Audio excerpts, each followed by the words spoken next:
नमस्कार, मैं हूं अंकुर और आप देख रहे हैं सत्यहिंदी.com। एक नजर डालते हैं अब तक की सुर्खियों पर।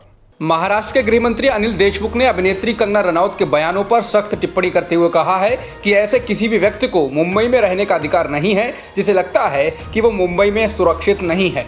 अनिल देशमुख ने ट्वीट में लिखा है, मैं महाराष्ट्र और मुंबई पुलिस पर लगाए गए एक अभिनेत्री के आरोपों की कड़ी निंदा करता हूं।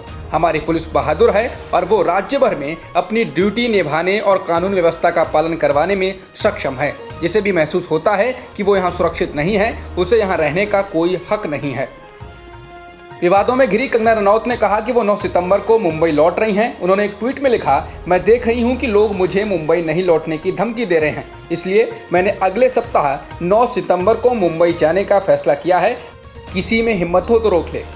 चीन के साथ उत्तर और उत्तर पूर्व सीमा पर कायम सैन्य टकराव के बीच भारत के रक्षा मंत्री राजनाथ सिंह ने मॉस्को में शंघाई कोऑपरेशन ऑर्गेनाइजेशन यानी एससीओ में हिस्सा लिया। इस दौरान उन्होंने कहा कि क्षेत्रीय स्थिरता और शांति के लिए आक्रामक तेवर को खत्म करना जरूरी है। भारत के रक्षा मंत्री ने दूसरे विश्व युद्ध का उदाहरण देते हुए कहा कि दूसरे विश्व युद्ध की यादें बताती हैं कि एक देश द्वारा दूसरे देश को दिखाए गए आक्रामक तेवरों से विनाश ही होता है। जब राजनाथ सिंह ये बोल रहे थे तो उस वक्त चीन के रक्षा मंत्री भी वहां मौजूद थे। भारतीय सेना प्रमुख जनरल एमएम नरवणे ने कहा कि वास्तविक नियंत्रण रेखा यानी एलएसी परिस्थिति थोड़ी तनावपूर्ण है, जिसके कारण एहतियातन सैन्य तैनाती की गई है जिससे भारत की सुरक्षा और अखंडता पर आंच ना पाए। जनरल नरवणे ने फॉरवर्ड इलाकों का दौरा करने के बाद ये बात कही। सुप्रीम कोर्ट ने इंजीनियरिंग की संयुक्त प्रवेश परीक्षा यानी जेईई और मेडिकल प्रवेश परीक्षा नीट को रद्द करने की मांग करने वाली 6 राज्यों की याचिका को खारिज कर दिया है। इस याचिका में सुप्रीम कोर्ट से उसके 17 अगस्त को दिए गए फैसले की समीक्षा करने का आग्रह किया गया था। सुप्रीम कोर्ट ने 17 अगस्त को इन परीक्षाओं को स्थगित करने की याचिका को खारिज करते हुए टिप्पणी की थी कि छात्रों का कीमती साल बर्बाद नहीं किया जा सकता है और जिंदगी चलते रहने का नाम है। सुप्रीम कोर्ट ने कांग्रेसी नेता सज्जन कुमार को 1984 के सिख दंगे मामले में जमानत देने से इनकार कर दिया है।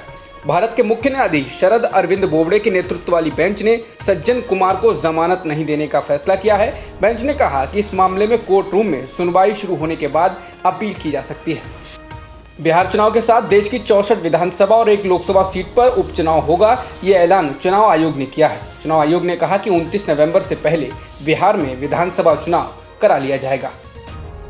भारत में पबजी मोबाइल बैन होने के बाद अब भारत में डेवलपर्स के पास अपने बैटल रॉयल गेम्स को उतारने का मौका है। बॉलीवुड अभिनेता अक्षय कुमार ने ट्वीट कर पीएम नरेंद्र मोदी के आत्मनिर्भर अभियान का सपोर्ट करते हुए नए एक्शन गेम फौजी यानी फियरलेस एंड यूनाइटेड गार्ड्स को पेश किया है। अक्षय कुमार ने ट्वीट कर न केवल नए गेम के बारे में जानकारी दी है, बल्कि ये भी बताया कि गेम से होने वाली कमाई में से 20% नेट रेवेन्यू भारत के वीर ट्रस्ट को दिया जाएगा। इसको बेंगलुरु स्थित एक मोबाइल गेम डेवलपर द्वारा तैयार किया गया है। चेन्नई सुपर किंग्स को एक और बड़ा झटका लगा है। दरअसल सुरेश रैना के आईपीएल से नाम वापस लेने के बाद अब ऑफ स्पिनर हरभजन सिंह भी इस साल इस टूर्नामेंट में नहीं खेलेंगे। हरभजन सिंह ने ट्वीट कर इसकी जानकारी दी है। रिपोर्ट्स के मुताबिक हरभजन सिंह ने निजी कारणों की वजह से आईपीएल 2020 से अपना नाम वापस लिया है। भारत में कोरोना संक्रमितों का आंकड़ा 39,40,000 के पार हो गया है और मृतकों की संख्या भी 68,598 हो चुकी है। फिलहाल एक्टिव मामले 8,34,000 के पार हैं। जॉन्स हॉपकिंस यूनिवर्सिटी के मुताबिक दुनिया भर में 2,63,20,000 से ज़्यादा संक्रमण के मामले आ चुके हैं और 8,69,000 लोगों की जान भी जा चुकी है। फिलहाल 1,86,00,000 मरीज ठीक भी हो चुके हैं। अमेरिका में कोरोना संक्रमितों का आंकड़ा 61,51,000 के पार हो गया है और मृतकों की संख्या 1,86,000 से ज़्यादा हो गई है। वहीं ब्राज़ील में कुल संक्रमितों का आंकड़ा 40,41,000 के पार हो गया और मृतकों की संख्या 1,24,000 के पार हो गई है। अब तक की खबरों में इतना ही। बाकी खबरों के लिए बने रहिए सत्यहिंदी.com के साथ।